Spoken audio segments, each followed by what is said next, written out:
লাখো মানুষের অশ্রুসিক্ত বিদায়ের মধ্য দিয়ে অনুষ্ঠিত হয় ইরানের প্রয়াত সর্বোচ্চ নেতা আয়াতুল্লাহ আলী খামেনির জানাজা। ৫ জুলাই সকালে তেহরানের গ্র্যান্ড মোসাল্লায় যখন জানাজা শুরু হয় তখন পুরো ইরান যেন থমকে গিয়েছিল।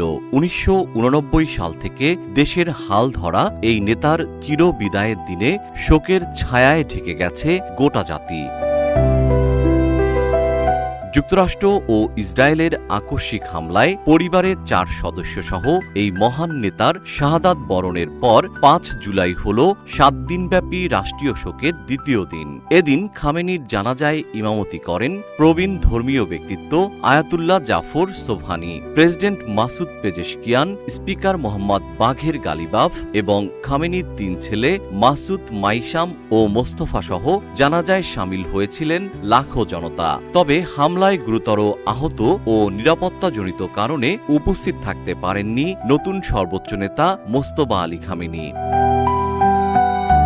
নেতার প্রতি শ্রদ্ধা জানাতে দেশজুড়ে ছিল সরকারি ছুটি। ৫ জুলাই সন্ধ্যায় তার মরদেহ স্থানান্তর করা হবে এবং ৬ জুলাই ইরানের রাজধানী জুড়ে হবে ঐতিহাসিক শোক মিছিল। এরপর ৭ জুলাই খামেনির কফিন নিয়ে যাওয়া হবে পবিত্র কোম নগরীতে এবং ৮ জুলাই ইরাকের নাজাফ ও কারবালায়। শোকের এই দহন ও প্রিয় নেতাকে হারানোর বেদনা বুকে নিয়ে ইরানবাসী আজ কেবলই অশ্রু বিসর্জন দিচ্ছে।